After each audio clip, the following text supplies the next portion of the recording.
ರೈತರೇ, ನೀವೆಲ್ಲರೂ ಈಗಿನ ಕಾಲದಲ್ಲೂ ಸಾಂಪ್ರದಾಯಿಕ ತಳಿಗಳನ್ನ ಯಾಕೆ ಬೆಳಿಬೇಕು ಅಂತ ಪೂರ್ಣಿಮಾ ಅವ್ರು ಎಕ್ಸ್ಪ್ಲೇನ್ ಮಾಡ್ತಾರೆ, ಕೇಳಿ. ಈ ಹಳೆ ತಳಿಗಳಲ್ಲಿ ಒಂದು ನ್ಯೂಟ್ರಿಷನಲ್ ವ್ಯಾಲ್ಯೂ ಜಾಸ್ತಿ ಇರುತ್ತೆ. Okay. ಅವು ಸುತ್ತಮುತ್ತ ಅದ್ ಎಲ್ಲಿ ಬೆಳ್ಕೊಂಡಿರ್ತಲ್ಲ ಆ ಕಂಡೀಷನ್ ಅಲ್ಲಿ ಯಾವುದೇ ವಾತಾವರಣದಲ್ಲಿ ಏನೋ ಅಡೆಚಣೆ, ಜಾಸ್ತಿ ಮಳೆ ಬರ್ಲಿ, ಗಾಳಿ ಬೀಸ್ಲಿ, ಏನೇ ವಾತಾವರಣದಲ್ಲಿ ಅಡೆಚಣೆ ಆದ್ರೂ ಅವಕ್ಕೆ ವಿತ್ ಹೋಲ್ಡ್ ಮಾಡೋ ರೆಸಿಸ್ಟೆನ್ಸ್ ಕೆಪಾಸಿಟಿ ಇರುತ್ತೆ.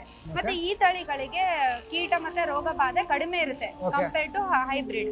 ಇವಾಗ ಎಲ್ಲ ಫಾರ್ಮರ್ಸ್ ಹೆಂಗಾಗಿದ್ದಾರೆ ಅಂದ್ರೆ ಹೈಬ್ರಿಡ್ ಹಾಕಿದ್ರೆ ಜಾಸ್ತಿ ಈಲ್ಡ್ ಬರುತ್ತೆ ಅಂತ ಹೇಳಿ ಜಾಸ್ತಿ ಹೈಬ್ರಿಡ್ ಮೇಲೆ ರೈಸ್ ವೆರೈಟೀಸ್ ಮೇಲೆ ಫೋಕಸ್ ಮಾಡ್ತಾ ಇದ್ದಾರೆ, ಹಳೆ ತಳಿಗಳನ್ನ ಮರ್ತು ಹೋಗ್ತಾ ಇದ್ದಾರೆ.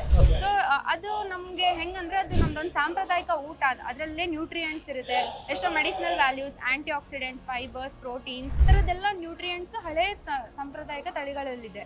ಬಟ್ ನಾವ್ ಇವಾಗ ಏನ್ ಮಾಡ್ತಿದೀವಿ ಅಂದ್ರೆ ಅದನ್ನ ಬಿಟ್ಟು ಹೈಬ್ರಿಡ್ಸ್ ಬಳಸ್ಕೊಂಡು ಅದರಲ್ಲಿ ಹೆಂಗಾಗುತ್ತೆ ಅಂದ್ರೆ ಅದು ಚೆನ್ನಾಗಿ ಬೆಳ್ಕೊಂಡು ಅಲ್ಲಿ ನಾವು ಜಾಸ್ತಿ ಪೆಸ್ಟಿಸೈಡ್ಸ್ ಯೂಸ್ ಮಾಡ್ತೀವಿ, ಫಂಗಿಸೈಡ್ಸ್ ಯೂಸ್ ಮಾಡ್ತೀವಿ, ಅಥವಾ ಗೊಬ್ಬರಗಳನ್ನ ತಂದು ಹಾಕ್ತೀವಿ. ಆವಾಗ ನಮ್ದು ಕಾಸ್ಟ್ ಆಫ್ ಪ್ರೊಡಕ್ಷನ್ ಅಂದ್ರೆ ನಾವ್ ಏನ್ ಖರ್ಚು ಮಾಡ್ತೀವಲ್ಲ 1 ಎಕರೆ ಹೊಲಕ್ಕೆ ಅದು ಜಾಸ್ತಿ ಆಗುತ್ತೆ. ಇವನ್ ಬೀಜನು ಇಲ್ಲಿ ನಾವು 4 ರಿಂದ 5 kg ಬೀಜ ತಗೊಂಡ್ರೆ 10 ರಿಂದ 15 kg ಬೀಜ ತಗೋಬೇಕಾಗುತ್ತೆ ಹೈಬ್ರಿಡ್ ಸೀಡ್ಸ್ ಅಲ್ಲಿ. ಸೊ ಹಂಗಾಗಿ ನಾವು ಕಾಸ್ಟ್ ಆಫ್ ಪ್ರೊಡಕ್ಷನ್ ಅಂದ್ರೆ ನಾವು ಏನ್ ಖರ್ಚು ಮಾಡ್ತೀವಲ್ಲ 1 ಎಕರೆಗೆ ಅದನ್ನ ಕಡಿಮೆ ಮಾಡಿ ಅದೇ ಇದ್ರಲ್ಲಿ ಹೆಚ್ಚಿನ ಆದಾಯನೂ ಮಾಡ್ಬೋದು.